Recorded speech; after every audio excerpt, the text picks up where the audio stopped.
পড়ে যাবেন তখনও পাঠ করবেন, যখন টেনশনে পড়ে যাবেন তখন এই দোয়া পাঠ করবেন, যখন অসুস্থ হবেন তখন এই দোয়া পাঠ করবেন, যখন কোনো বালা মুসিবতে পড়ে যাবেন তখন এই দোয়া পড়বেন, যখন কোনো সমস্যার সম্মুখীন হবেন আপনি এই দোয়া পাঠ করবেন, ইনশাআল্লাহ সাহায্য পাবেন।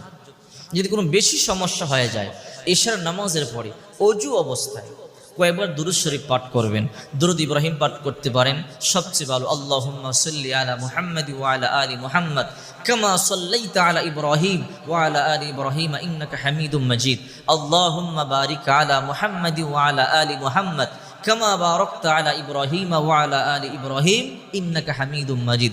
সবচেয়ে উত্তম হলো এই নামাজের দুরূদ ইব্রাহিম। তবে আপনি সাল্লাল্লাহু আলাইহি ওয়াসাল্লাম এই দুরূদ পাঠ করতে পারেন, অনেক দুরূদ আছে। আল্লাহুম্মা সাল্লি আলা সাইয়্যিদিনা ওয়া নাবিয়্যিনা ওয়া শাফিঈনা ওয়া হাবিবিনা ওয়া মাওলানা মুহাম্মদ সাল্লাল্লাহু আলাইহি ওয়া আলা আলিহি ওয়া আসহাবিহি।